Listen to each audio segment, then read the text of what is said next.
أدي بلسما أورمو أمة أورمو خني cina hassanii lolaa jiru ummata miidhamaa jiru ummata saniif tumsuudhaaf Harargee bahaa geessee jirti lola jirti dachii garagalchaa jirti ibidda qabsiiftee jirti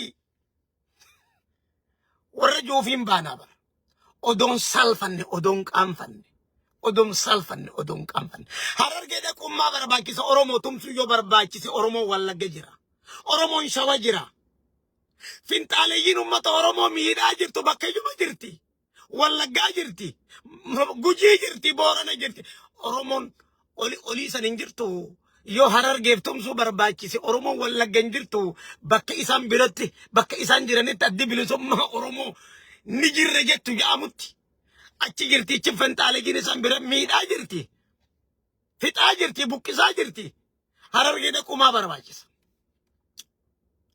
gajii kanniisaa ijoollee akka nama hilleeysa goluu baaseetti goluu utaalchiseetti ijoollee hiyyuu naannoo Harargee lixaa tana keessatti shiftummaadhaan maqaan adda bilisummaa Oromoo ilaa umritti hin xaaramuu sooreysi jaarraa abbaa gadaa gaaf tokko jeena yaadachiisa maqaa adda bilisummaa yaa sooreysa jaarraa abbaa gadaa adda bilisummaa Oromoo siitu uume maqaa kana dhiiftee maa biraa deemta jaanii maa dhiiftee biraa deemta badiin jaarraa jaanii bar hoggaa jaarraa kana waan itti maxxansan dhaban badii jaarraa hoggaa himuu barbaadan makuma adda bilisummaa Oromoo kana dhiisee jijjiiree biraa deemuudha jaan kana gaafatan warri qaamaan itti dhiyaatu gaafate akkana siin jaan maaliif maqaa adda bilisummaa Oromoo jijjiirta maa biraa deemta maa dhiiftee kudin je'anii hoggaa gaafatan na dhagayaa maqaa adda bilisummaa Oromoo kana ni najifame ni tortoraawe ni qushaashawe ni najifame udaan sareetiin laaqame abbaan fedhe qulqulleessuu hin danda'u abbaan fedhe qulqulleessuu hin danda'u umriititti sodhuma ilaa yoomal qiyaamaatti umriin maqaa adda bilisummaa Oromootiin arraaboota gaafa nuti uumnu san qulqulluudha natiita kana uumne bishaanirra qulqulluu kana uumne eega nu harkaa hajjaa godhanii micciiranii fuudhan udaan sareetti laaqanii ajjeeysan umritti namni ganaa deebi'ee maqaa kana jijjiiru xurii tana irraa dhiquu danda'u wasakha najisa kana irraa dhiquu danda'u ila yoomal qiyaamatti hin jiru yoo maqaa kanaan qulqulleessite jette armatti umriin isin dhumatti jechee gaaf tokko sooreysi jaarraa abbaa gadaa deebisa nama kana kanaafuu wanni nama bilisoomsa kaayoodhaa fi haqa qabaachuu dhugaa qabaachuu kaayoo haqaa kaayoo adeemiinsa sirriidhaatiin geggeeffamtu kaayoo san qabaachuudha malee maqaan naman bilisoomsu akkasitti hubadhaa jee gaaf tokko sooreysi jaarraa abbaa gadaa garee isa gaafatte takkaaf deebii kanne sanna yaadachiisa maqaan adda bilisummaa Oromoo maqaa arra shiftaan saamaan hunditti fayyadamu ta'eeti arrattiin maqaan adda bilisummaa Oromoo maqaa daldala shiftaa ta'e jechuudha kan ittiin nama saaman Oromoo qabanii Oromoo haqan qaalanii hudhanii miliyoona gaafatan ittiin shiftaa ta'anii ittiin Oromoon saaman ta'e jechuudha maqaan adda bilisummaa Oromoo najifama moo najifamne yoom kanarraa baasuu ta'is arrangana ijoollee hiyyuu Harargee lixaatti naannoo kana maqaa adda bilisummaa Oromootiin shiftaa turte shiftaa jirtu tan akka gajii kanniisaa guysanii goluudhaa baasanii asiin gadoo gooroo Harargee tana Harargee bahatti gaxoriite tan bakka adda addaatti qocolamaa ifiifuu deemaa jirtu ta akkuma yayyii bineensaatti bakka agartetti waanuma agartetti makiinaa karaa deemtu qabdee saamaa nama qabdee guurtee miliyoona fidaa jettee nama saamaa jirtu tan diina Oromoo jeesuun beeyne Oromoo malee ableen isaanii Oromoo qaluu malee diina Oromoo qaluun beeytu rasaasni isaanii diina Oromoo jeesuun beeku Oromoo jeesuu malee takkaan agarre nuti tana warri Jawaar Mahamaffaan shoforo aboona'u maqaan bachiisa wallahi Allahumma najjinna Allahumma asiin amma maxxansanii addi bilisummaa Oromoo Harargee bahaatiin ibidda qabsiifte gaa wajjinni sidame gaa Oromoon bilisoomuuf deemte gaa woboon si dhaqqabe gaa ummata jaarsootiif dirmachuu deema gaa jaarsotamiif dirmata ummata jaarsotamiif dirmata Oromoon dirmatuuf hin jirtu jaarson dirmatuuf hin jirtu Oromoon inni dirmatuuf yoo jiraatte bakkayyumaa miidhamaa jira bakka jiruun Oromoof dirmachuu yoo barbaachise diinni Oromoo bakkayyuu jira bakkayyuun Oromoon miidhamaa jira. Harargee lixaatti Oromoon finxaaleeyyii garaagaraatiin miidhamaa hin jirtu. Hararguma lixaa tanatti Oromoon ummanni Oromoo qotee bulaan Oromoon miidhamaa hin jiru. Maaliif Harargee bahaa dhaquun barbaachisa? Tuni balaa ummata saniin barbaadudha. Balaa ummata saniin barbaadu. Naamani. Balaa ummata Oromoo ummata miidhamaatiin. Yeroo hunda miidhama ummata Oromoo gaachana godhatanii ummata Oromoo dachaa miidhuudha. Kaayoo waan kana. Kaayoon shiftaadha. Yeroon wanni isaan barbaadan akka isaan barbaadan saamichaaf akka barbaadan harkatan gaafa Oromoo miidhamtu kana jechuudha. Shiftaan kamuu kana barbaadaa jechuudha. Oromoo andaamsinen siidhamu bakka feete jiraadhu biyya feete kutaa feete keessa jiraadhu naannoo feete jiraadhu. Cinaasan jiraadhu Wallagga lixaa jiraadhu. Baale dalloo mannaatii fi kunu nageelle jiraadhu biyyuma feete jiraadhu. Moyyaalee jiraadhu. Kunu Wallagga jiraadhu awwanin isinii dhaamu nagaya ummataatu eeggata nagaya abbaatu eeggata. Naamani kana. Dhugaan sitti hima. Takkaasi sobeen beeku sitti hima.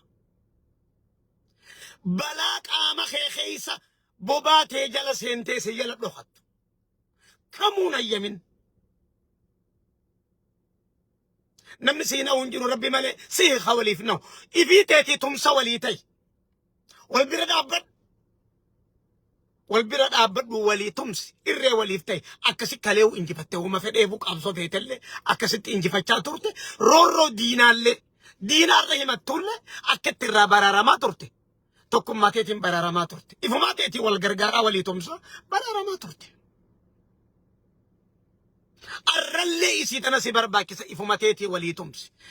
Waan shufuroon qilleensa gubbaadhaa maqaa Oromootiin haasoytu kamuu jalaa gali.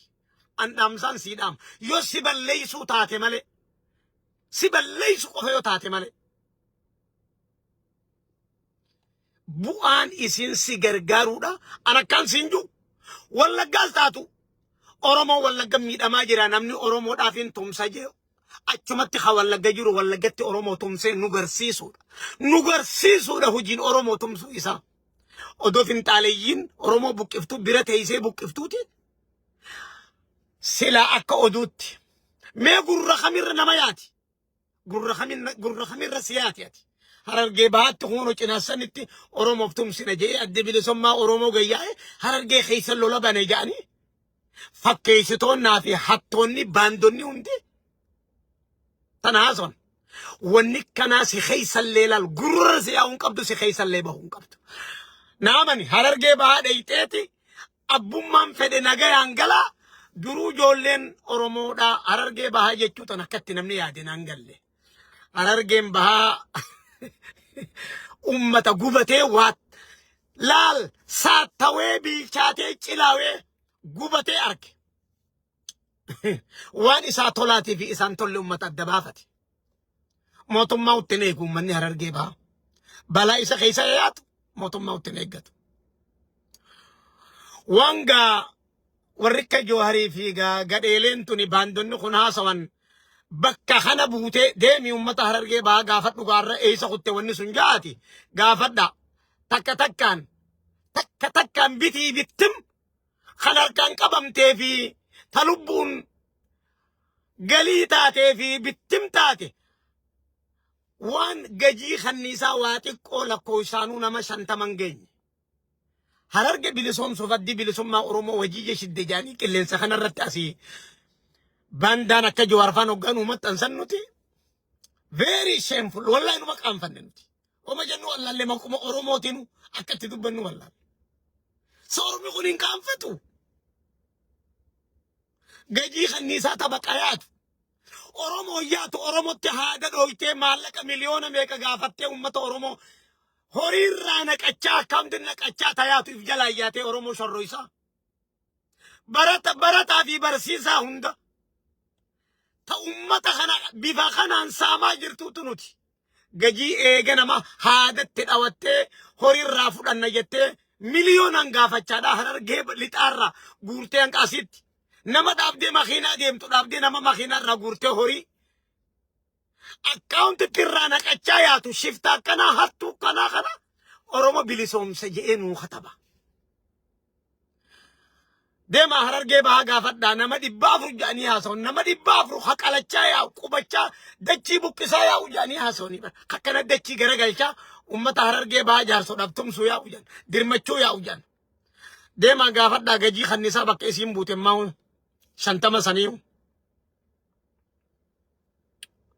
Odoo qaanfatanii maqaa Oromootiin waan akkanaa haasa'u kana odoo xiqquma if qaanfatanii.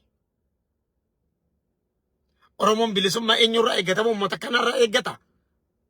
Uummata kanarraa bilisummaa Oromoon eeggata.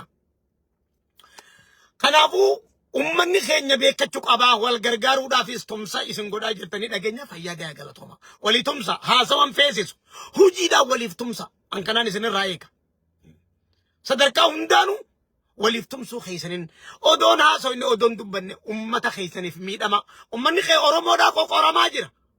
Diinonni kalee uummata Oromoo saami shororkaa naannoo Amaaraa ta'uu naannoo Oromiyaa ta'uu naannoo adda addaatti jiru qilleensa eeggatanii uummata Oromoo irratti tarkaanfii fudhatanii uummata Oromoodhaa kana buqqisanii lafa bal'ifannaaf wanni godhamaa jiru beekamaadha dangaa hundaanuu hin shakkamu jechuu kana waan nuti ifa beeynu jechuudha.